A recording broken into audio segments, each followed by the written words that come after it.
Di era multi-identitas hari ini, yang setiap orang punya lebih banyak identitas dan bisa berbeda-beda di setiap tempat dan waktu, justru di sisi lain membuat beberapa kelompok orang tertentu merasa kehilangan identitas mereka karena layaknya komoditas di era kapitalisme sekarang ini, identitas dianggap bisa ditukarkan, dibagikan, bahkan dijual. Setidaknya terdapat dua contoh populer tentang persoalan ini.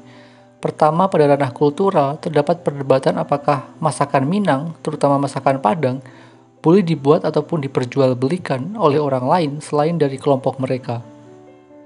Kelompok tersebut berdalih bahwa masakan Padang yang tidak dibuat dan dijual oleh mereka tidaklah asli, hanya tiruan, dan tentunya rasanya jauh berbeda serta ada kemungkinan melecehkan eksistensi masakan Padang. Contoh kedua pada ranah multinasional, yaitu persoalan tentang apakah pemain naturalisasi layak bermain dan mewakili timnas Indonesia. Bukankah lebih baik memberi kesempatan pemain lokal yang sedari awal berjuang di tanah air? Beberapa orang setuju dengan pemain naturalisasi, sebagian lainnya berusaha menentangnya.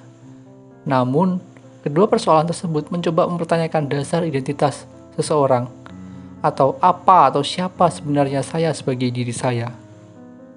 Maka segala upaya untuk menaruh persoalan ini sebatas pada perbedaan sentimen dan hanya tentang kesalahpahaman belaka telah gagal melihat masalah tentang bagaimana semakin terbukanya identitas seseorang, semakin sulit pula seseorang mengenali dirinya sendiri.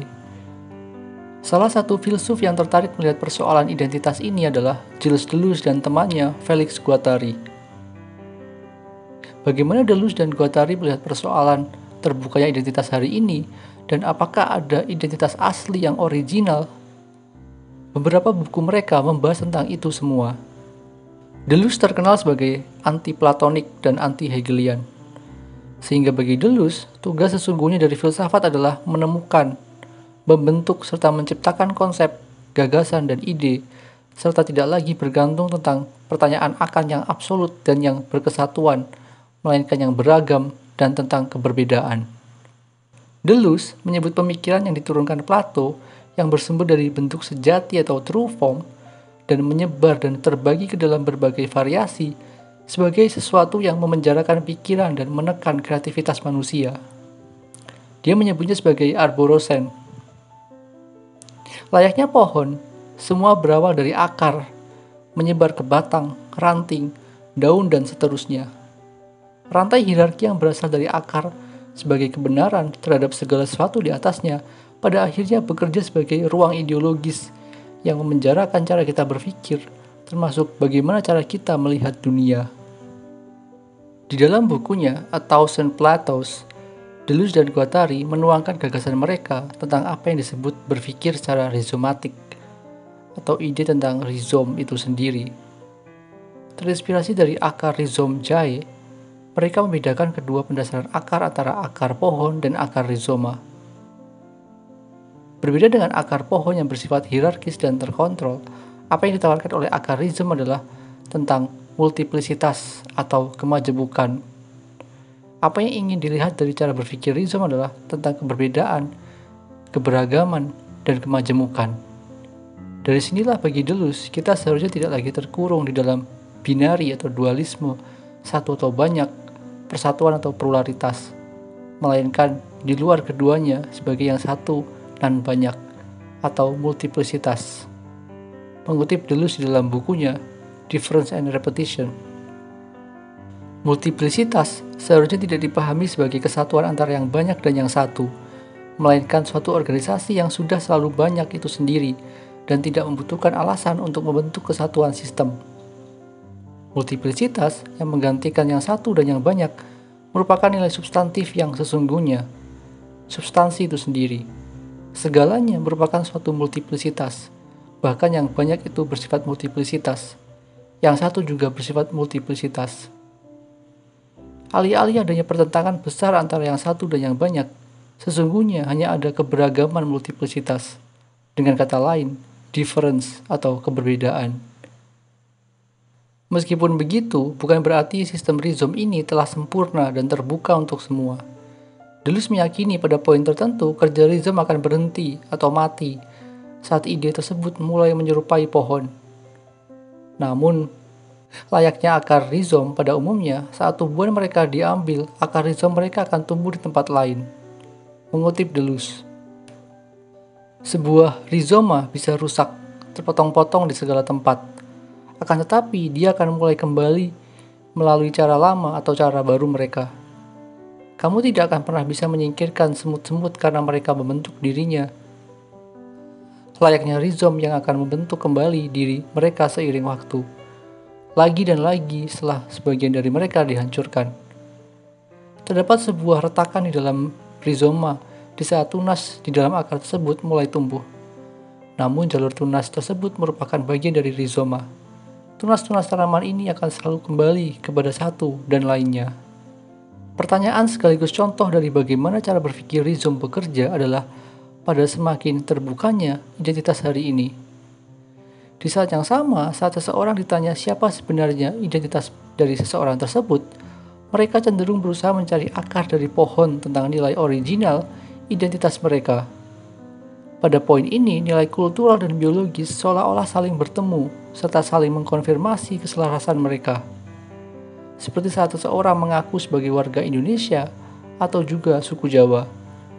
Maka, penilaian pertama yang cenderung dan hampir selalu berasal dari ruang biologis yang dikulturalisasi, yaitu lahir dari darah orang Indonesia ataupun Jawa.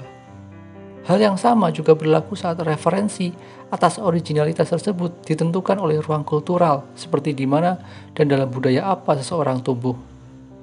Pada porsi ini, ruang kultural tersebut dimasukkan sebagai faktor biologis, sebab bagi mereka tanpa ruang kultural tersebut, sosok seseorang tersebut juga akan gagal untuk tumbuh di dalam masyarakat.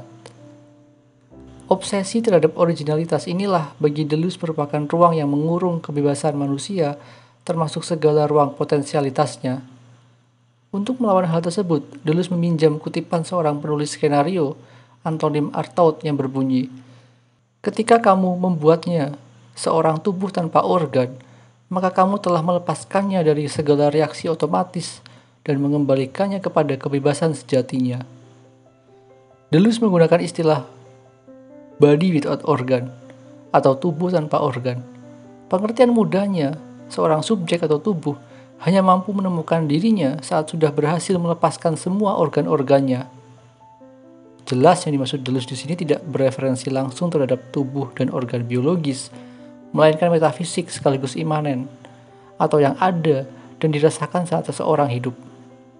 Sehingga apa yang coba ditunjukkan melalui tubuh adalah ruang potensialitas diri yang dibenturkan dengan organ sebagai ruang-ruang original yang mencoba mendefinisikan siapa diri seseorang.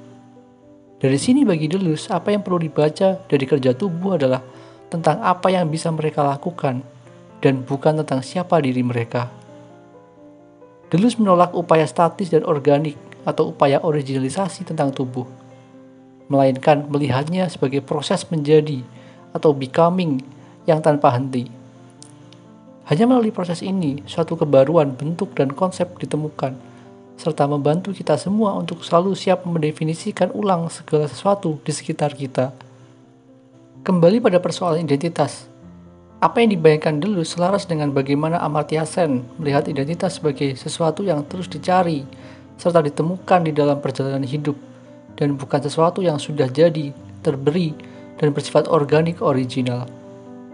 Jika kita kembali pada persoalan viral yang terjadi, siapa sebenarnya warga Indonesia atau seperti apa seharusnya masakan Padang, maka secara Deleuzian, apa yang perlu dicari ataupun dibuktikan bukanlah pada nuansa organik ataupun originalitasnya, melainkan pada apa yang bisa mereka tawarkan kepada dunia imanen ini, dunia yang dihidupi langsung oleh semua orang ini.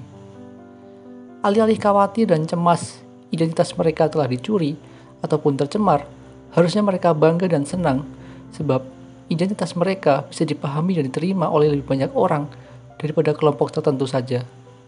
Bukankah pada titik ini pula identitas tentang menjadi seorang warga Indonesia merupakan sesuatu yang jauh lebih membebaskan daripada mengurung diri? Lalu bukankah suatu makanan pada akhirnya bernilai universal saat mampu dinikmati dan dirasakan oleh siapapun dan dimanapun? Identitas tidak akan mati hanya karena berganti tubuh. Justru sebaliknya, lebih terasa hidup dan mempunyai potensi untuk menghidupi yang lain.